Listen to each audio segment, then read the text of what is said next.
Sem mais delongas, eu quero convidar o pastor Jason para vir aqui à frente. O pastor Jason, ele está conosco nesta manhã, juntamente com sua família. Já esteve conosco na IBD mais cedo, você que esteve presente. Ele é pastor na Igreja Batista Herança Reformada. Eu vou falar o nome em português, irmãos, porque eu não vou me arriscar com o inglês. Ali em Denver, no Colorado, e ele estará conosco também durante essa semana no seminário que acontecerá aqui na nossa igreja sobre pregação bíblica. Então, quero convidar você mais uma vez a se colocar em pé. Nós iremos orar pela vida do pastor Jason, pedir a graça, a bondade de Deus sobre a vida dele, nesse momento que ele será aqui o transmissor da palavra do Senhor para nós. Feche seus olhos. Senhor Deus, nós queremos colocar diante do Senhor a vida do pastor Jason. Obrigado pela instrumentalidade da vida dele, como já foi na IBD. E nós, Pai, como teu povo reunido aqui, rogamos mais uma vez ao Senhor, que o Senhor use ele com graça, com sabedoria, para falar a tua palavra para nós, Pai. Que o teu Espírito Santo possa, Deus, capacitá-lo cada vez mais para anunciar o teu evangelho, assim como ele já fez, ó Pai, e continuará fazendo. Nós oramos assim, rogando as suas bênçãos sobre a vida dele, sobre a vida da sua família também, em nome de Jesus. Amém. Amém. Amém.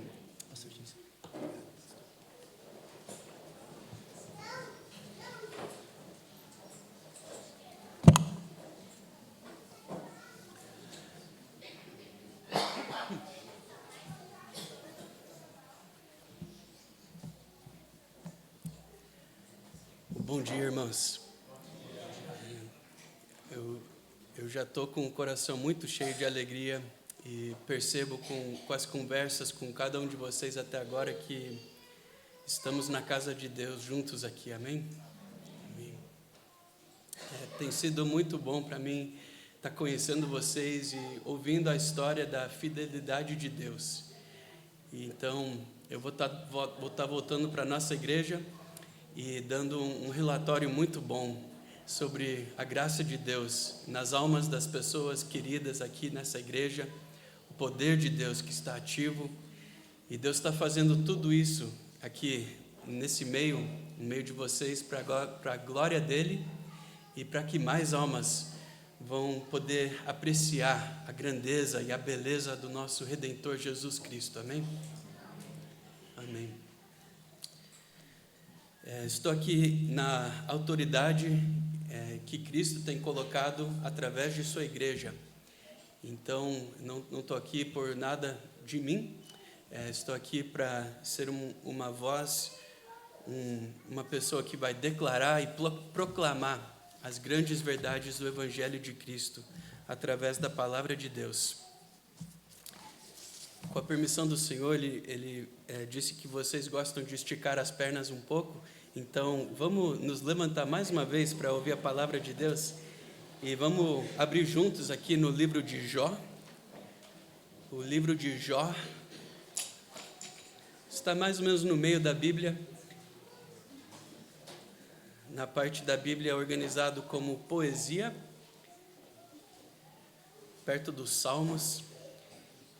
E a nossa passagem do sermão hoje é Jó capítulo 19.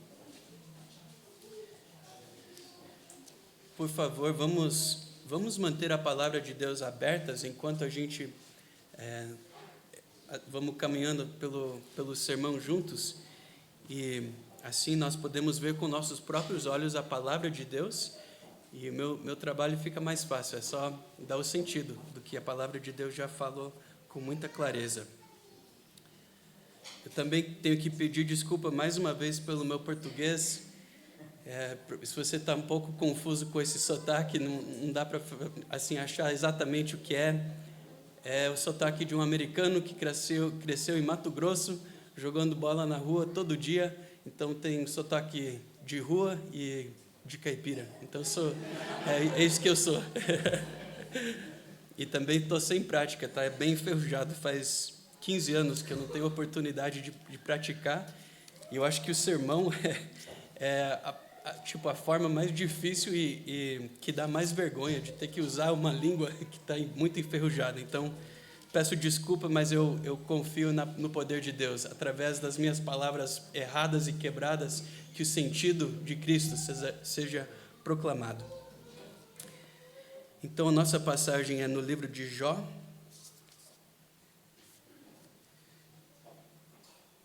Vamos começar no capítulo 19, também no versículo 19. Essa é a palavra de Deus, poderosa, infalível, e a palavra graciosa do nosso Senhor. Porque Deus oprimiu e abandonou os pobres. Não, desculpa, eu estou no capítulo errado. Também deveria ser boa, né? Mas para outro dia. Ok, 19. Todos os meus amigos íntimos me abandonaram, e aqueles aos quais eu amava se voltaram contra mim. O meu osso se racha até minha pele, e minha carne escapei com a pele dos meus dentes. Piedade de mim, ó vós, meus amigos, porque a mão de Deus me tocou. Por que me persegues como Deus, e não ficais satisfeitos com a minha carne? Ó, se minhas palavras fossem escrevidas, ó, se fossem impressas em um livro, que fossem gravadas com uma pena de ferro e chumbadas na rocha para sempre, porque sei que meu Redentor vive e que ele se levantará no último dia sobre a terra. E embora depois que meus vermes da pele destruam esse corpo, ainda assim em minha carne eu verei Deus, a quem verei com mim mesmo. Os meus olhos o contemplarão, e não outros, embora os meus rins estejam consumidos dentro de mim. A palavra de Deus para o povo de Deus. Graças a Deus. Podemos sentar, por favor.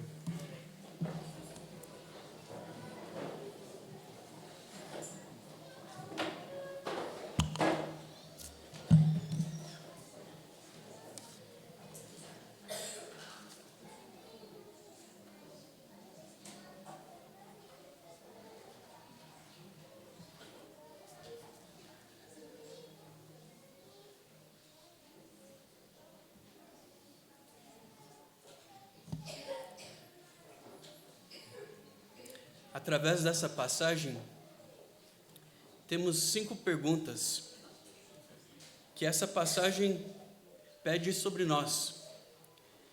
Então essa passagem se torna muito real, é muito pessoal. E também começa um diálogo. A gente aprende muito em diálogo. Então a palavra de Deus faz a pergunta do nosso coração, da nossa mente. Então a gente retorna a Deus com outra pergunta. E Deus nos resposta através da sua própria palavra.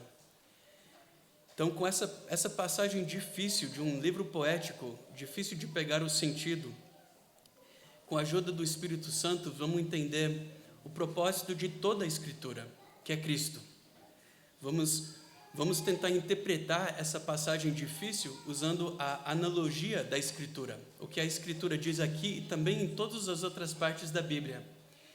E, finalmente, vamos usar a analogia da fé, que diz assim, que uma das verdades da Bíblia nunca vai contradizer outra verdade da Bíblia. É um autor espiritual, que é o Espírito Santo.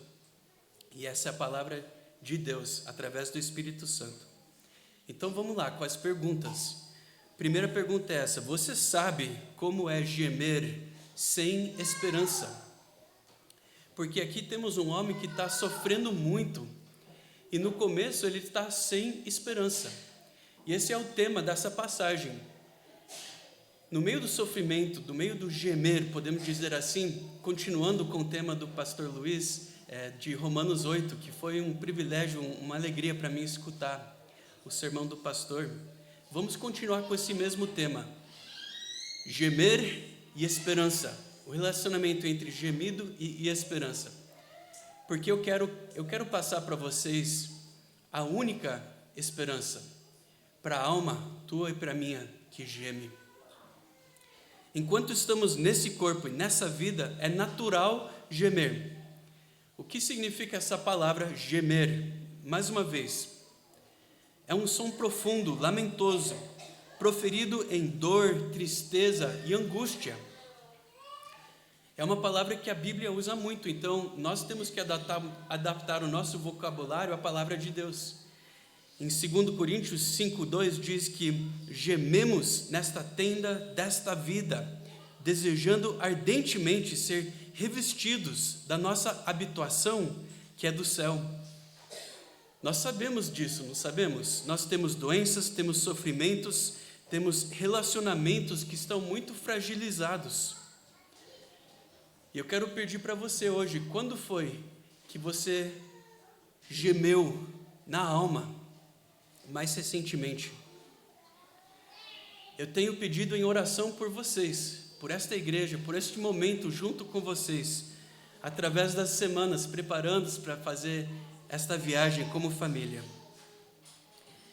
Eu tenho orado a Deus que pela fé vocês sejam capazes de se apegar à única esperança na vida e na morte. E essa esperança nós encontramos nessa passagem hoje. As promessas que temos aqui, achamos em toda a Escritura, em outros lugares, mas talvez em nenhuma outra passagem com tanta clareza quanto aqui. Deus escondeu aqui nesse livro poético de Jó, enigmático, essa promessa gloriosa para a alma que geme em sofrimento. Amigos e irmãos, gememos neste corpo, mas veremos nosso Redentor logo. Sofremos hoje, mas deleitamos nele logo. Hoje este teu corpo e meu, teu coração e meu, tua mente e minha, gememos, nos estressamos, sofremos, suspiramos. Mas logo, logo, cada um que Cristo redentou será curado, por dentro e por fora, alma e corpo, e nós veremos Ele, Jesus Cristo, nosso Redentor, amém? Se você conhece a história de Jó, você sabe que ele é um homem que sofreu de todas as maneiras imagináveis nesta terra. Existem muitas causas para nós gemermos, mas nossa passagem hoje nos dá 3 como exemplo, que são bem claras. Vamos analisar as 3 causas do sofrimento dele. O que ele descreve de uma forma concisa é como se ele estivesse descrevendo, ele se sente como uma pessoa que está correndo do sofrimento, ele quer escapar de qualquer forma. É como uma criatura sendo caçada por uma lança. E no Mato Grosso eu acompanhava, eles levavam uma lança e na ponta da lança, sabia o que tinha? Tridente. Então é assim o sofrimento perseguindo Jó, essas 3 pontas afiadas, e pegou ele. Observe aqui o que ele diz no primeiro versículo 19 que nós lemos. Podemos usar uma palavra para descrever o sofrimento no versículo 19. É um sofrimento relacional. Os relacionamentos é o que estão em foco. Ele diz assim: todos os meus amigos íntimos, aqueles que eu tinha um vínculo muito forte.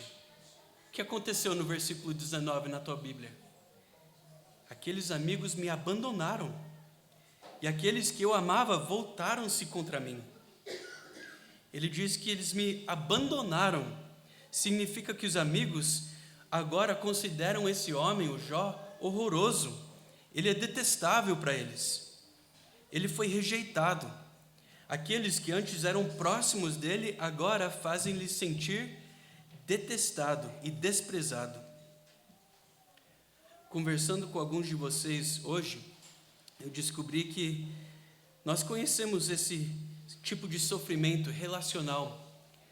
Você tem amados que não conhecem Cristo. E Cristo, para você é tudo, mas para os teus amados, Cristo não é nada.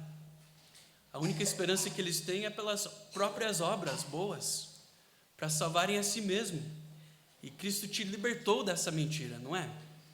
Mas os nossos relacionamentos são fragilizados, estão em algumas situações quebradas. Alguns têm sentido recentemente uma profunda tristeza. E alguns de vocês conhecem esse abandono. Tem alguns aqui, provavelmente, de acordo com a estatística, que tem sido até abandonado na infância, tem lidado com rejeição, e é um sofrimento relacional que machuca a gente até hoje, não é? É disso que o Jó está falando. Alguns de nós temos relacionamentos que estão como se fossem sangrando. E assim como Jó, talvez haja um relacionamento importante na tua vida agora que precisa ser curado de forma sobrenatural, restaurada com poder tão grande que será possível apenas pela mão de Deus, nosso doutor divino. Então nós também gememos neste corpo hoje, com sofrimento relacional, mas logo veremos o nosso Redentor, e não haverá mais tristeza nem choro. O sofrimento relacional é o primeiro, mas tem 3, então tem mais 2. Veja em seguida o versículo 20. O segundo tipo de sofrimento, ou gemido, é o sofrimento físico. Ele diz: o meu osso se apega à minha pele e à minha carne. Veja como esse homem se descreve. Ele usa os termos mais fortes possível. Isso descreve o sofrimento físico que ele suportou. Descreve um estado em que os ossos agora visivelmente estão prominentes abaixo da pele dele. Ele está usando uma linguagem poética para descrever a extrema magreza devido à atrofia muscular. Uma pessoa que sofre por muito tempo experimenta isso. Os músculos se deterioram. Ele diz em seguida, no versículo 20, escapei. Essa expressão é muito interessante.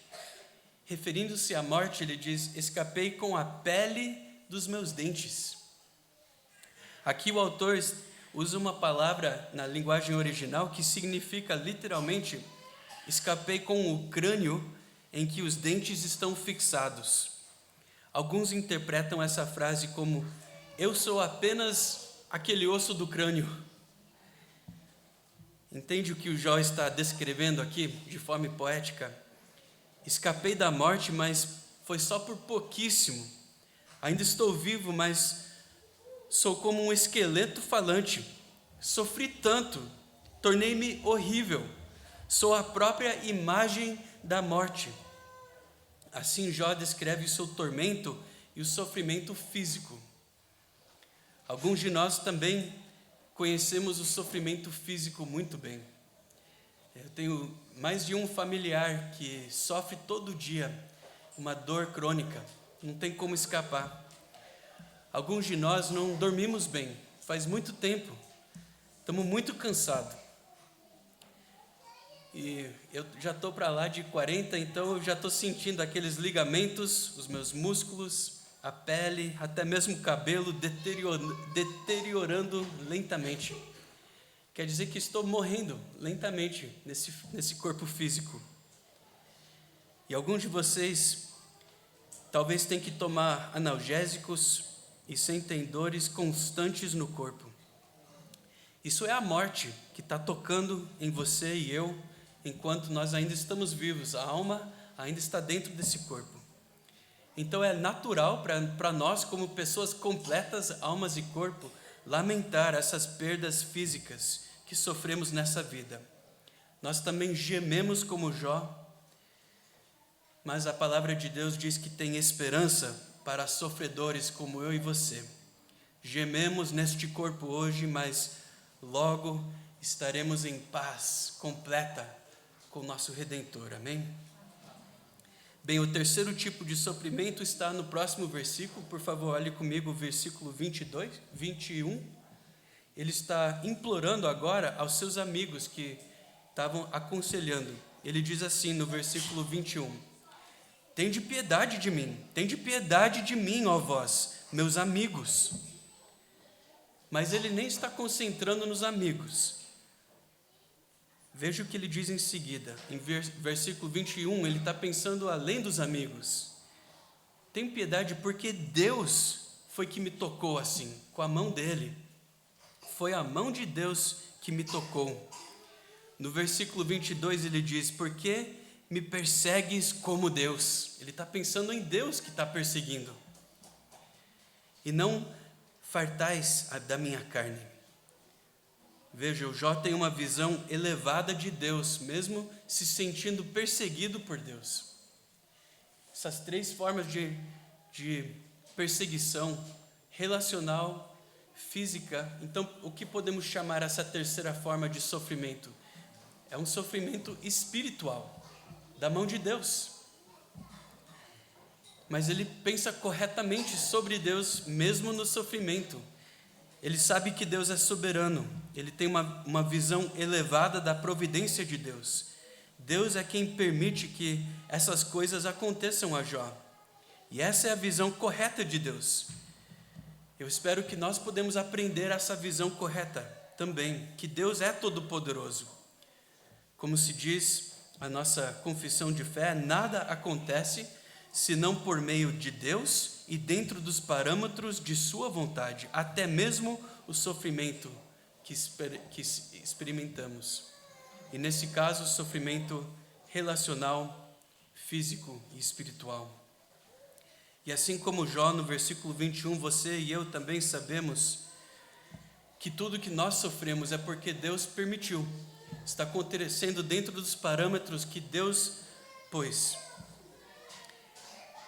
Irmãos, esses meses, esses anos, para alguns de nós, até esta semana, de forma amplificada, tem sido muito difícil espiritualmente. Isso é verdade para alguém aqui? Um tempo muito difícil espiritualmente para você. Tem sido uma batalha. Em nossa fraqueza, nós somos vulneráveis à tentação do inimigo, do acusador. Para mim é assim, quando eu estou cansado, quando a espada não está mais afiada, de tanto batalhar, é aí que o acusador, o inimigo entra e sussurra no ouvido. Ele faz isso com você também? Ele quer nos acusar diante de Deus. Ele também quer acusar Deus a nós. Ele quer acusar os irmãos da igreja a nós também. E entra a divisão. Ele quer que nós acreditamos mais na mentira do diabo do que na verdade de Deus. Ele quer que nós esquecemos que Deus é um Pai amoroso. Ele quer que nós esquecemos que Deus é bom e Deus também é todo-poderoso. E é por isso que nós lemos versos como Romanos 8, 22 e 23 e podemos concordar. Nós sentimos isso, pois sabemos que toda a criação juntamente geme e sofre dores de parto até agora. E não é somente ela, nós também. E temos as premissas do Espírito, igualmente gememos em nosso íntimo, aguardando ansiosamente pela nossa adoção. Isto é a redenção do nosso corpo. É o mesmo tema em Romanos 8. Gememos neste corpo hoje, mas veremos nosso Redentor logo. Bom, essa foi a primeira pergunta, gemendo. E naquele momento Jó está sem esperança. Então vem a segunda pergunta. Você não deseja que o seu gemido seja substituído por esperança? Se isso aconteceu para o Jó, pode acontecer para você e para mim também, hoje mesmo. Você não deseja que o seu gemido seja substituído por esperança? Para entendermos corretamente o que segue nessa passagem, devemos lembrar que Jó pertence ao gênero literário poético, então não é uma narrativa. Em poesia nós precisamos prestar atenção com muito cuidado às diquinhas e aos detalhes da passagem. Então observem comigo, amigos, o que segue. Deixamos aqui no verso 22, não foi? No verso 22 ele pede: por que Deus faz isso para mim? Mas tem uma mudança muito grande depois do verso 22 ao verso 23. Dá uma olhada para você mesmo. Você vai querer examinar com muita atenção a sua própria cópia da palavra de Deus. Em verso 22, Deus é quem está perseguindo, Deus foi quem feriu ele. Mas agora no verso 23 ele fala assim: quem dera, é um alívio, um novo tom, quem dera que as minhas palavras fossem agora escritas. Totalmente mudou o tom. O que está acontecendo? De quais palavras ele está falando? Temos que esperar mais um pouco para descobrir. Primeiro, ele vai criar uma tensão. Ele quer que aguardamos essas palavras com ânimo, ansiosos para descrever o que aconteceu. Então, como que você faz isso? Usando a poesia. Na arte poética, para enfatizar uma verdade, você vai dar permanência àquela coisa. E é isso exatamente que ele faz. Ele diz assim: que as minhas palavras fossem agora escritas. Não estou só falando isso para você escutar, agora eu vou escrever. É mais permanente. Mas não vai ser só num pedaço de papel que vai ser levado pelo vento. Que dera que fossem engravadas em um livro, ele diz. Eu quero que isso vai num volume que vai ser publicado, reproduzível, guardado numa biblioteca e lido por gerações. Mas nenhum livro não é suficiente, não é permanente o suficiente para essa verdade. É tão gloriosa, vamos elevar mais ainda. Olha o versículo 24. Escreva isso com um ponteiro de ferro e com chumbo, para que sempre fosse esculpido numa rocha. Mais permanente que isso não pode ser. Eu quero que isso seja escrito para sempre, ele enfatiza. Então, o que é que precisa ser escrito de uma forma tão permanente? Não pode ser o sofrimento. Isso é comum a todos os homens. É o que vem depois. É a revelação dessa passagem. Veja o versículo 25. Porque eu sei. Ele sabe de algo. Algo aconteceu com Jó entre o versículo 22 e 23. Tem uma pausa, não sei de quantos momentos, ou dias, ou semanas, ou meses, mas tem uma pausa em que algo aconteceu. Ele está dizendo: agora eu sei alguma coisa, eu sei que é verdade, eu creio essa revelação com todo o meu ser. O que eu sei é tão lindo, tão poderoso, tão glorioso. Veja o resto do verso 25 para obter a resposta. Eu sei que o meu Redentor vive. No meio do sofrimento, eu sei que o meu Redentor vive. E agora, você está curioso como eu? Quem foi que ministrou essa gloriosa verdade a Jó? Quem foi que deu essa promessa ao Jó? Uma promessa de Deus, o Criador, a um homem, uma criatura. Quem foi que revelou essa fonte de esperança a Jó? Para que ele pudesse dizer com fé: eu sei. Foi o seu próprio Redentor. Naquele momento, quando Jó mais gemia, mais sofria, seu Redentor estava perto dele, próximo desse sofredor, ministrando as suas boas novas, o Evangelho, a promessa de graça da vida, da restauração, da esperança de comunhão com Deus que vive. Quem é esse Redentor? Redimir, é bom que temos crianças aqui. O que significa redimir?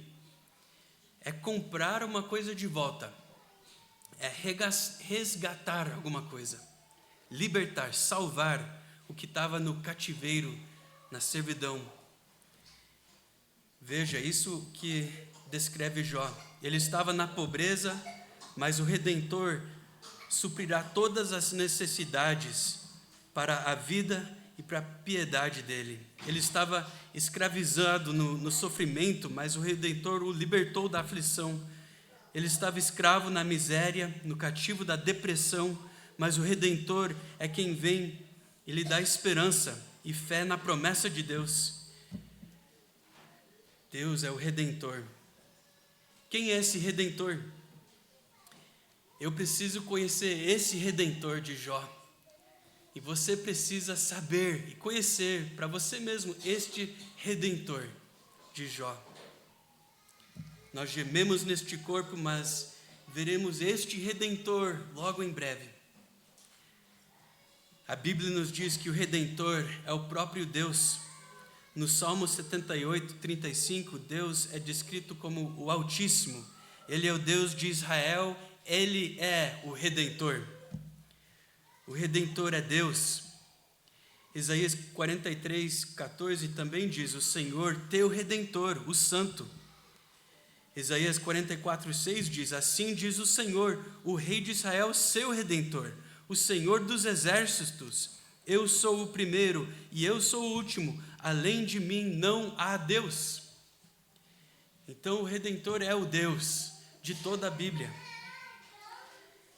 Esse Deus Santo, que é o primeiro e é o último, que é o Rei de Israel, Ele age como Redentor do pobre Jó também. E é esse mesmo Deus, por Jesus Cristo, que é o Redentor de pecadores como você e como eu. Como foi que Deus cumpriu todas as suas promessas? Foi através do ministério do nosso Jesus Cristo. Então, com essa gloriosa boa notícia, vemos a terceira pergunta. Qual é a única esperança, de acordo com a Bíblia, toda a Escritura, a única esperança para uma alma que sofre, a alma que geme? Qual é a única esperança nessa vida e na vida por vir? Esse mistério de como Deus pode ser o Redentor só pode ser compreendido na obra e na pessoa de Jesus Cristo. Jesus Cristo é verdadeiramente divino, Ele é o próprio Deus. Jesus Cristo é a segunda pessoa da Trindade. Ele assumiu um corpo, Ele é o Deus fiel, o Filho encarnado, que se fez pela carne para transformar o nosso sofrimento em esperança. Eu e você ansiamos para que o sofrimento seja substituído pela esperança, por meio do Redentor Jesus Cristo. Irmãos e irmãs que estão aqui hoje, nossos caros amigos, é um grande privilégio e prazer para mim proclamar a todos aqui, e quem vai escutar essa boa nova de Jesus Cristo, o Redentor. Ele substituiu em sua própria pessoa, em seu próprio corpo, o sofrimento do seu povo para toda a eternidade. Substituiu pela esperança que só pode vir de Deus. Ele sofreu para redimir você e eu que cremos nele hoje, nesse mesmo momento. Pense como o Redentor, nosso Jesus Cristo, suportou o sofrimento das três formas como Jó. O sofrimento relacional, Jesus Cristo sofreu para nos redimir. Assim como Jó, no versículo 19, Jesus Cristo sentiu a dor da rejeição. Aqueles a quem amava, seus discípulos, todos voltaram contra ele. E isso cumpre o que Deus havia prometido em Isaías 53, 3. Jesus Cristo foi desprezado e rejeitado pelos homens, um homem de dores, familiarizado com o sofrimento. Todos esconderam o rosto dele, e não foram apenas os discípulos do primeiro século. Todos nós também rejeitamos Jesus Cristo. Quando nascemos, nós já rejeitamos ele, desprezávamos a Jesus Cristo, e assim ficaríamos inimigos de Deus, se não fosse pela graça de Deus, pelas orações de Jesus Cristo, por Jó, por você e por eu. Confessamos com ousadia: só posso me aproximar do trono da graça por causa da sua obra em meu lugar. Contemplamos o homem na cruz, o meu pecado sobre os seus ombros. O Redentor, o nosso Senhor Jesus Cristo, também suportou grande sofrimento, não só relacional, mas físico também, para redimir você que crê nele. Ainda mais que o Jó, no versículo 20, Jesus Cristo sofreu fisicamente por você e por mim. Ele se tornou abominável. Jesus Cristo nos homens nos olhos da carne, nos olhos do mundo, se tornou horrível, uma vergonha. Ele se tornou a própria imagem da morte, porque realmente morreu. Ele cumpriu Isaías 53:5. Ele foi ferido por nossas transgressões, ele foi ferido por nossas iniquidades, e ele foi oprimido e afligido, porque somente por suas feridas você e eu poderíamos ser curados. Jesus Cristo não escapou da morte pela pele dos seus dentes. Ele morreu e foi sepultado para pagar a pena pelos nossos pecados. Tem uma música que cantamos de louvor, não sei como vai traduzir, é assim: vem, ó pecador, vem ver Cristo, o Senhor que sofreu no lenho, vê os espinhos coroar o rei que clama e agoniza por viver. Vem, ó pecador, vem contemplar o que nosso Deus fez para te libertar. O Redentor, nosso Senhor Jesus Cristo, suportou o sofrimento relacional, físico e também espiritual para redimir você e eu que cremos nele. Assim como Jó, no versículo 22, Jesus Cristo sofreu espiritualmente, de acordo com sua pessoa humana, natureza humana da pessoa do Cristo. Ele sofreu ao tomar sobre si a nossa culpa, para fazer satisfação à justiça de Deus e expiar os nossos pecados. Ele cumpriu Isaías 53, 4-6. Nós o consideramos aflito, ferido e oprimido por quem? Por Deus. O castigo que nos traz a paz, que vem de Deus, que é justo, estava sobre ele, o nosso Redentor. Foi o Senhor Deus que fez cair sobre Jesus Cristo a iniquidade de todos nós, quem ele redimiu. E de todos os sofrimentos que nosso Senhor suportou, este sofrimento espiritual, ao carregar a nossa culpa perante o seu próprio Pai, o Deus Santo, foi o maior dos gemidos da alma de Cristo. Cantamos também: a nossa culpa e o castigo atroz o Pai lançou sobre o Salvador. Jesus sofreu a nossa punição naquela hora de angústia e dor. Você percebe como Jesus Cristo cumpriu e se relacionou a cada um de nós que sofremos. Ele conheceu, pelo homem debaixo do sol, todo o sofrimento. Tudo que foi registrado nesses versículos sobre Jó, Jesus sofreu, ele gemeu, ele conheceu pessoalmente. E ele fez isso para poder pregar o Evangelho, a gloriosa notícia do Redentor. Eis a grande verdade de hoje. Eis o que todo crente quer que seja gravado, como Jó, numa pedra para sempre. O versículo 25. Porque eu sei que o meu Redentor vive. Amém? Amém. O Senhor já estava vivo naquela época antiga do Jó. O Senhor já é vivo. O Jó sabia disso. O meu Redentor vive. Eu estou morrendo, mas Ele é vivo. Essa é a única maneira pela qual tão grande esperança é possível.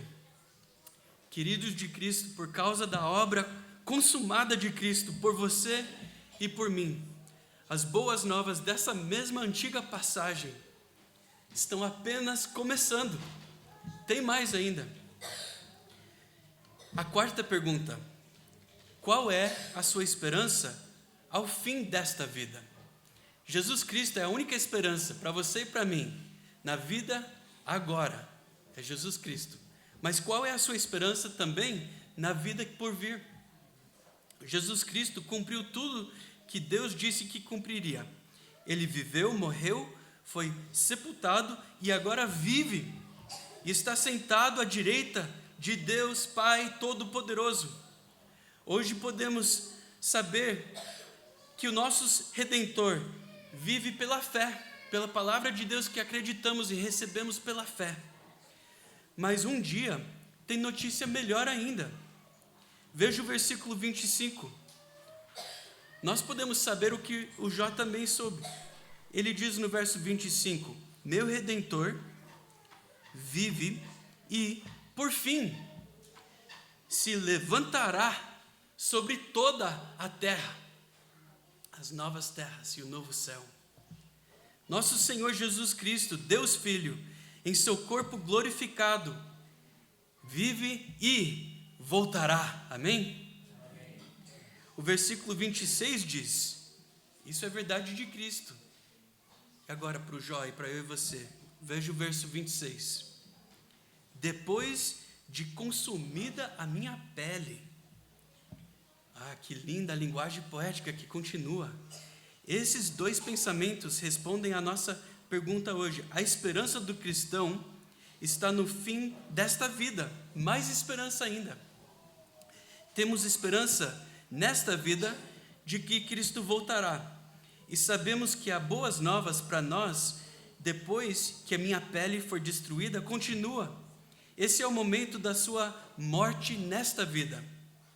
E na frase, depois que a minha pele for destruída, significa literalmente, depois que a minha carne foi arrancada do meu corpo. O que a Bíblia ensina, encontramos em Gênesis 3,19.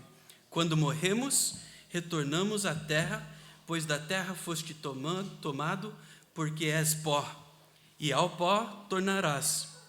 A Bíblia também ensina, como resume a nossa confissão de fé, que por sermos imortais em essência, em nossa essência, na alma, as almas não morrem nem dormem. Quando o corpo morre, a alma cristã, segundo Eclesiastes 12:7, retorna imediatamente a Deus que a criou. Mas a Bíblia é muito clara. Isso é verdade só para aqueles que estão em Cristo. E quanto às almas daqueles que estão fora de Cristo? Com todo o amor a Deus, a palavra de Deus, e a todos que ainda têm ouvido para ouvir, temos que declarar toda a verdade da Bíblia. As almas que estão fora de Deus, fora de Cristo, serão lançadas no inferno, onde permanecem em tormento e trevas absolutas, que são reservadas para o julgamento do dia grande final. Amigos, a Bíblia diz que Jesus virá e Ele julgará os vivos e os mortos, como o Rei de toda a criação. O reino dele é espiritual, mas um dia será consumido. Apocalipse 14, 10-11 diz que aqueles que estiverem no inferno beberão o vinho da ira de Deus, derramado sem mistura no cálice de sua ira, e serão atormentados com fogo e enxofre na presença dos santos anjos e na presença do Cordeiro. E a fumaça do seu tormento sobe para todo o sempre, e não terão descanso, nem de dia e nem de noite. Depois de sua alma deixar o seu corpo e sua pele ser destruída, onde você passará a eternidade?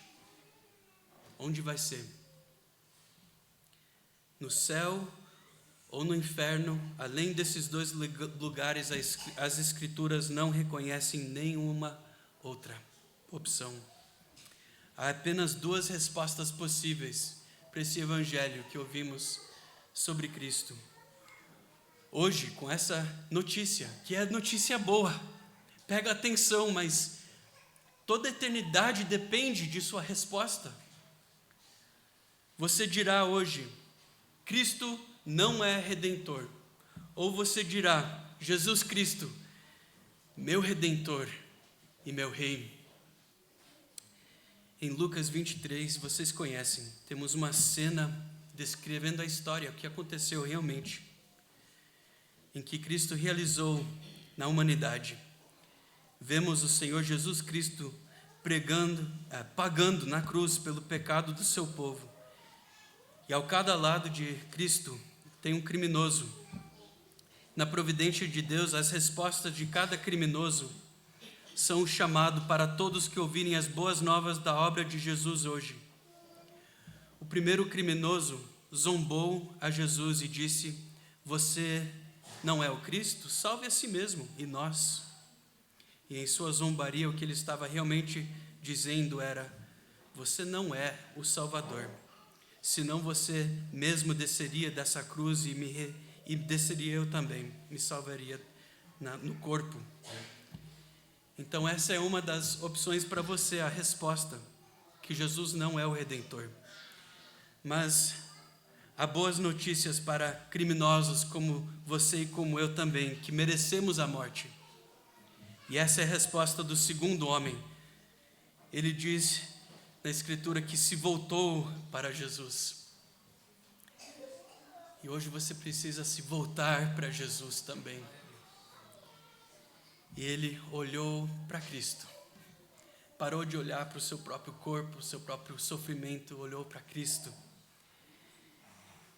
perguntando se aquele homem na cruz que estava pagando pelo seu próprio pecado, o pecado do criminoso: Senhor, lembrará-te de mim quando entrarás no teu reino. Nessas palavras, aquele criminoso está dizendo: meu Redentor, meu Rei. Jesus disse àquele homem, e ele diz a você e eu também, que ele redimiu: em verdade te digo, hoje estarás comigo no paraíso. Veja, o corpo daquele criminoso morreu, também foi sepultado ou destruído, não sabemos, mas Jesus disse a ele palavras que estão escritas em pedra, para sempre: hoje mesmo entrarás comigo no paraíso.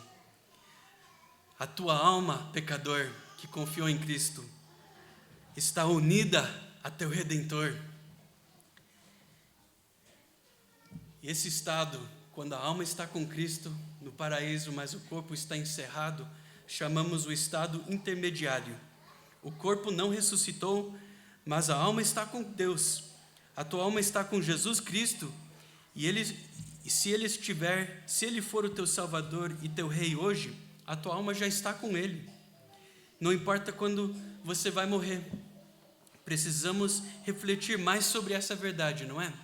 Esquecemos o nosso corpo que sofre, lembramos da nossa alma, unidos a Cristo e a verdade da promessa na vida por vir. Cristãos de outros séculos pensavam o mesmo. O William Gurnall disse que nossa esperança no céu domine nosso medo da morte. Porque alguém teria medo de morrer se espera que na sua morte ganhará a vida? Amém? Então chegamos à quinta e à pergunta final para hoje. Qual é a sua esperança na vida por vir? Qual é a sua esperança na vida por vir? Já está unido a Cristo? No momento da morte, a promessa de Cristo continua, já está unido, continua com Ele. Mas e a vida por vir? Tem mais esperança para você hoje, irmão e irmã, dessa mesma passagem. A nossa esperança como cristãos tem boas notícias sobre mais boas novas, sobre mais boas novas. A maior promessa que vemos nesses versículos vem agora. Irmãos, há uma vida futura após esse estado intermediário. Observe o versículo 26. E depois de consumida a minha pele, contudo, ainda a minha carne, verei a Deus. Verei a Deus com esses próprios olhos, depois que forem destruídos. É assim que diz. Romanos 8, 23 esclarece também: nós mesmos gememos em nosso íntimo, aguardando ansiosamente a adoção, a redenção do nosso corpo. O mesmo corpo. A nossa confissão de fé diz: todos os mortos serão ressuscitados com seus mesmos corpos, e nem o outro, embora com qualidades diferentes, os quais serão unidos novamente às suas almas para sempre. Romanos 8:11 diz: Deus, que ressuscitou a Cristo dentre os mortos, também dará vida a seus corpos mortais, por meio do seu Espírito que habita em vocês. 1 Coríntios 15:42, assim também é a ressurreição dos mortos. Semeia-se o corpo na corrupção, ressuscita na incorrupção. Semeia-se na desonra, ressuscita em glória. Semeia-se em fraqueza, ressuscita em poder. Amém? Amém. Porque o meu Redentor vive, eu tenho essa esperança. Porque Jesus Cristo é o primogênito. Temos essa maior esperança. Eu vou ver a Deus com meus próprios olhos. Eu vou estar com Ele para sempre. Chamamos isso a visão beatífica. Uma visão bendita. Visão gloriosa, mais beleza que podemos até imaginar. Ver a Deus com meus olhos no meu corpo glorificado. A mesma ressurreição de Jesus Cristo. Olhe mais uma vez a nossa passagem, Jó 19:27. Eu mesmo verei o meu Redentor, os meus olhos e não de outro o contemplarão. 1 João 3, 2-3 diz assim: Amados, agora somos herdeiros de Deus, e o que seremos ainda não se manifestou, mas sabemos que quando Ele se manifestar, seremos semelhantes a Ele, e assim o veremos como Ele é. Até o Davi experienciou uma forma disso pela fé em Salmo 17:15. Eu contemplarei a tua face na justiça. Quando acordar, me satisfarei com tua semelhança. O nosso Senhor Jesus Cristo já redimiu o seu povo, e logo cada uma daquelas fontes de gemidos será curado finalmente, completamente. Relacionalmente, os cristãos estarão com tanta paz com Deus, como a noiva de Cristo, por toda a eternidade. Ele será o nosso shalom, e aquele shalom, a paz completa em Cristo, se aprofundará a cada momento, fora do tempo e fora da história, para a eternidade. Fisicamente, os nossos corpos, unidos a Cristo pela alma agora, mas glorificados, ressuscitados, serão mantidos naquele estado perfeito como o dele, e com os próprios olhos glorificados. Essa visão de Deus, o Cordeiro de Deus, será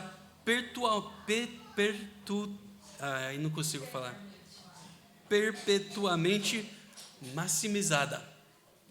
Palavras grandes, mas perfeitas, né? Nossa visão de Deus e do Cordeiro, que a Bíblia diz, será perpetuamente maximizada. Imagina só.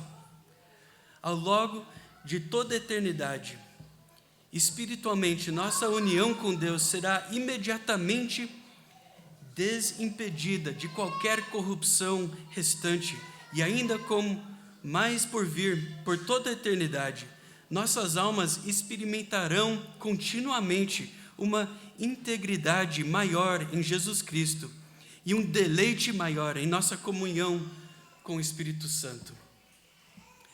Um teólogo escreveu assim: naquela bendita visão, nossa compreensão, visão e deleite de Deus, que são todos finitos agora, serão perpetualmente maximizados, até a medida em que nossa capacidade de visão e compreensão se expandir, também expandirá o nosso deleite.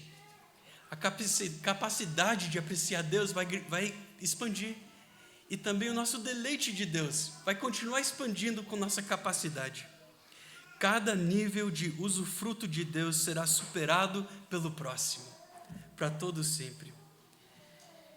O próprio Jó nos lidera, então, numa resposta final aqui, no verso 27.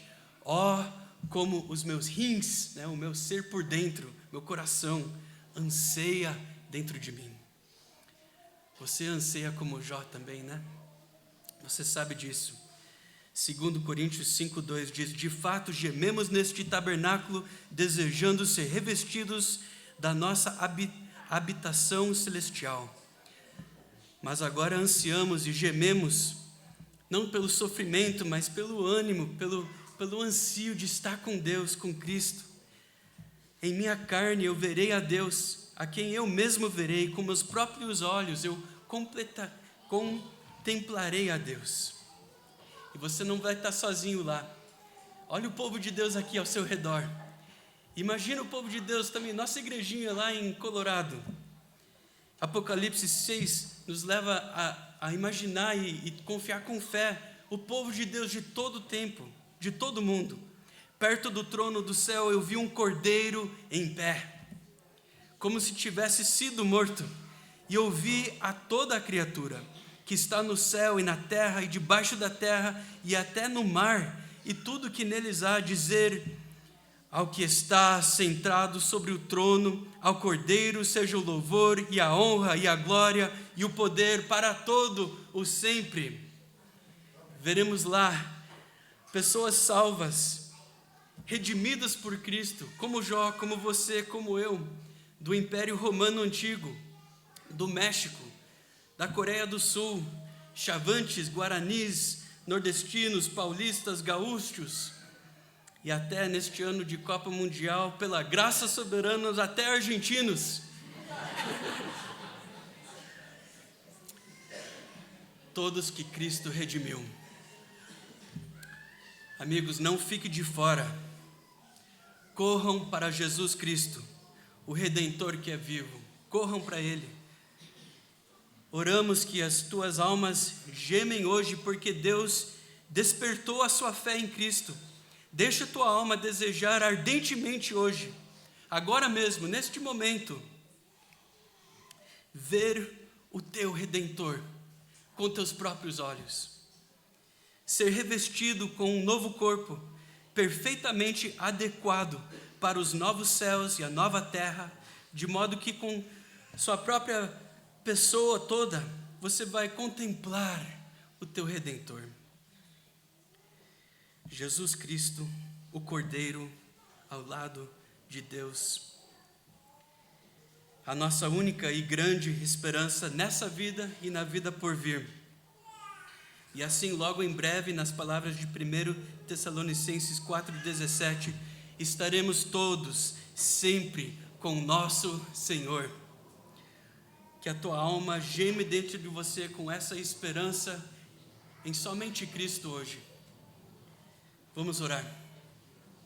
Ó Redentor vivo, 3 em 1, obrigado pelo teu grande amor, vasto como o oceano. Nós os lembramos, cantamos o teu louvor, toda a glória seja a ti, e tu somente, teu é o poder para nos guardar. O Senhor é poderoso, todo-poderoso. Confiamos em tuas promessas, Senhor, hoje, pela fé que recebemos.